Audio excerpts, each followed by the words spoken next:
Welcome bank माय channel reaction वाली मोहिनी के channel पे आप सभी का स्वागत है। सो गाइस कैसे हैं आप लोग? उम्मीद करेंगे सब बहुत क्यूट और बहुत प्यारे होंगे। तो गाइस आज का ही रिलीज हुआ है गाना एक बहुत प्यारा, जो कि पवन भैया ने गाया है और शिल्पीराज जी ने गाया है और बहुत ही क्यूट बहुत ही प्यारा गाना है। और फिर मतलब जो गाना रिलीज़ किया है आदित्य शक्ति फिल्म वालों ने किया है। बहुत ही मतलब उनकी मतलब वो जिसकी भी सिंगिंग होती है बेस्ट ही होती है आदित्य शक्ति फिल्म की, बहुत ही प्यारे रहते हैं सारे गाने। तो चलिए बस उनका हम स्टार्ट करते हैं, सुनते हैं और देखते हैं इसमें लिरिक्स कैसे कहलाते हैं। फिलहाल अभी गाना मैंने नहीं सुना है, अब मैं आप लोग के साथ ही सुनूंगी। गाना बहुत ही क्यूट बहुत प्यारा, क्योंकि मैंने कुछ बोल आगे की सुने हैं 2-3 बार, तो बस उससे ही अंदाज़ा लग गया कि म्यूज़िक इतना भन्नाने वाला है तो शायद गाना कितना प्यारा होगा। तो पवन भैया ने बहुत ही सुपर डुपर काम किया है। तो चलिए, जब इतना पब्लिक पसंद कर रही है तो हम पीछे क्यों रह जाए। पवन भैया तो वैसे भी आते हैं और धमाल मचा देते हैं, धमाल आग लगा दिया आग। तो चलिए आग लगा दी है तो अपनी बारी है, अपन देखते हैं। बहुत मस्त और क्यूट से सॉन्ग पे और पवन भैया के ये सावन का पता नहीं कौन सा तीसरा जो है कि शायद ऐसे कुछ नया गाना है। तो चलिए स्टार्ट। ओम नमः पार्वती पते हर हर महादेव शंभू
चले रे पगली कहानी मोर खत्म बा।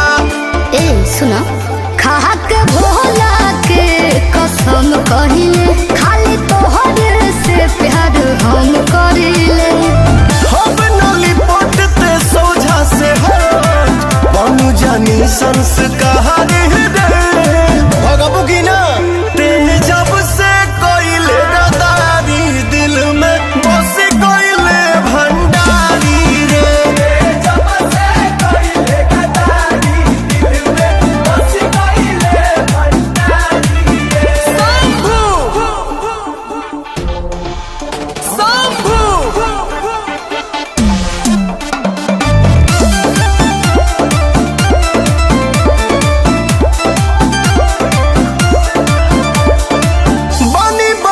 खुशहाल रे नहीं खे कोनो मलाल रे केहू के ना जरूरत पवन के संगे जब बड़े महाकाल रे। जानू ऐसे ना होने आए तू कर संगे शुरू नया राधे आए तू कर बिहे विशाल नहीं मौका दोबारा टूटल जे को बार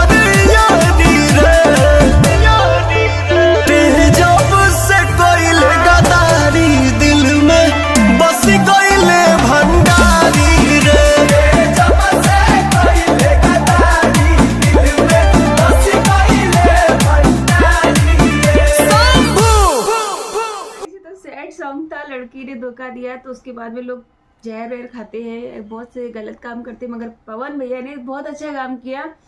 भोले बाबा के भक्त हो गए और दिल में बसा लिया भोले बाबा को, लड़की की जगह में भोले बाबा आ गए।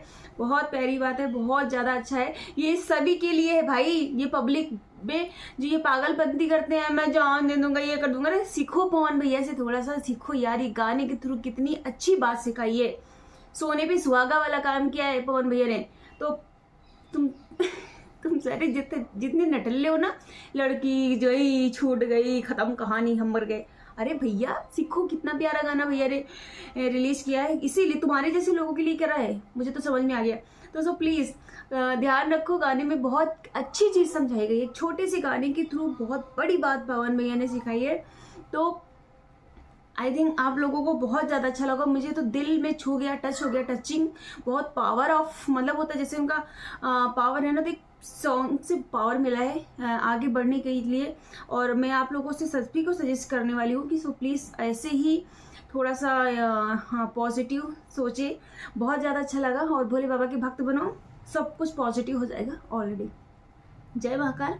गाना अच्छा लगे तो लाइक कमेंट शेयर जरूर करना, सब्सक्राइब कर देना चैनल को। बाय बाय, टेक केयर मेरी क्यूट सी कुछ मुझे family, bye bye, love you.